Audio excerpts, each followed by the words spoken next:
Mike, I want to ask you about Drake May, of course, a really good sophomore year, MVP candidate. What have you seen in practice that's sort of you've seen him have that improvement in his second year in the NFL? Well, I think it all starts with talent. I think he's extremely talented. I think he's athletic. I think he plays the position athletically and allows him to be accurate with the football, whether that's in the pocket or extended play. So uh, he's a competitor. He's always trying to learn.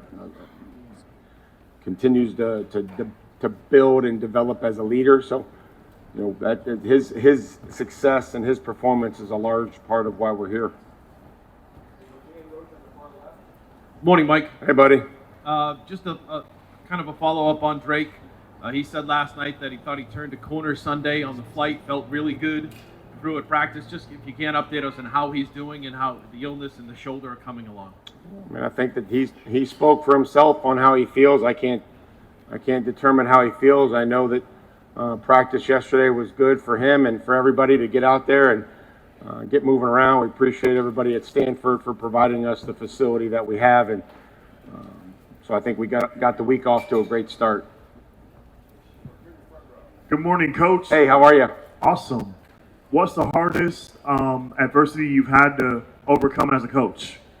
Okay. Well, first of all, thank you for the question. I also appreciate everybody supporting us last night and coming out last night to ask our questions, our players' questions, and get to know them a little bit better. I think probably early on, just going from a player to a coach, having an idea of what coaching was. But, I tell this to every person I interview. Nobody's going to have a worse first interview than I did.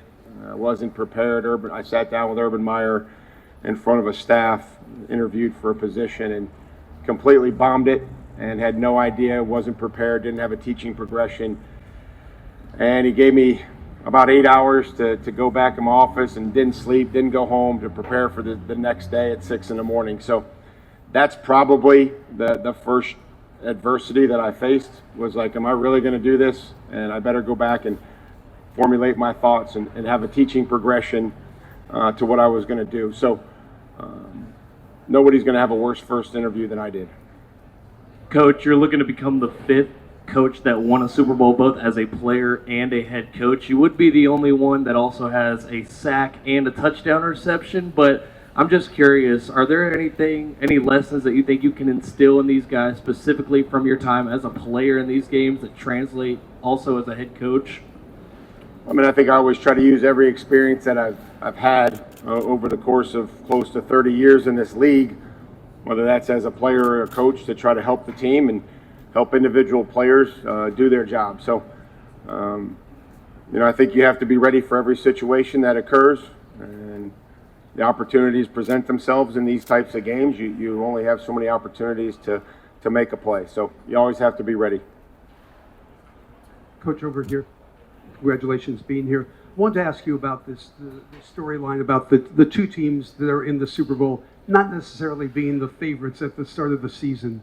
There's that poster where they have your two quarterbacks way back. Maybe that's symbolic. I don't know. Can you talk about? Or either they're really far away or really close. I'm not True, sure that's which true. one. That's a It good depends which way you look at it. Yeah. I want to ask you, why do you think Americans or people in general like to see underdogs do well, teams that aren't expected to do something? And was there any point during the season where you had one of these coaching talks telling your team, no one expects you to do this, prove them wrong type thing? No, we've always tried to focus on how things are going to go right and not worry about how they're going to, what could happen and go wrong. As far as America, I mean, I think I would say the majority of Americans or a majority of people probably are more underdogs than they are favorites. Favorites are the talented, elite top 10%, and most groups are made out of a lot of people that are average and 80%, and we're trying to make the 80% a little bit better. Talent's talent. There's a lot of things that are God-given. We try to focus on things that we can realistically improve. Hi, I'm Contessa Brewer from CNBC. Congratulations. Thank you. A lot has changed over the nation's landscape since the last time the Patriots were in their Super Bowl. And we've seen the rise of sports gambling, prediction markets, sweeps. Can you talk a little bit about the pressure that puts on the team and the staff, what they're dealing with going into the Super Bowl? Yeah, the pressure in our business is always going to be there, whether people wager on it legally or not. And we understand the nature of this business and how competitive it is. As you can see, the turnover in coaching staffs, turnovers in rosters, the draft every year, how competitive this business is as it starts to bleed into college and the landscape that we're starting to see. So gambling has nothing to do with our willingness to work and the pressure that we're under and the expectations. Coach, Hi, Mike. As you've assessed Sam Darnold getting ready for this game, how would you describe the way he's handled pressure this year? I think he's handled it well. I think that, again, there's a willingness to stand in the pocket and there's a willingness to progress through. A lot of talent. I think his courage to stand in there. I mean, the Rams nailed him, and he completed an unbelievable pass to Cooper on the sideline. So he didn't shy away. He didn't duck. Didn't fade back. He stood there and faced the fire, which what you have to do in this league if you're going to be an elite quarterback. Hey, Mike. Congrats on making the Super Bowl. The Seattle defense is top 3 in quarterback pressures. They're top 3 in a lot of things. Yeah, but they do actually give up the second most yards after the catch. So when you're looking at the profile of this defense, what they present, how does that shape the way that you think about attacking them on Sunday? Well, we'll have to stay balanced. I mean, our best games we're able to provide some semblance of run game, and we're able to kind of marry some of the play action passes. And I don't think in this league you want to turn things into a drop back passing game. That makes it really difficult. They're good up front. They play a lot of people. They're disruptive. They work well together with games. They don't give up many X plays, and I think that those numbers, whichever you're alluding to, isn't because they're not good tacklers. They're really good tacklers. It's just sometimes in the shell that they're in, some of the underneath coverage is a little bit deeper. But I think they're a very good tackling football team, and you can tell the fundamentals that they play with across the board. Coach, to switch to your defense, you obviously brought in a lot of new people at all 3 levels. In free agency, you had the coordinator switch that you did not expect really in the season. How proud are you of these guys to come together at exactly the right time? Like, as the season went along, it seemed like your defense just got better and better. Well, they've been continuing to improve. I think most of the people on our team, our coaching staff, has continued to improve.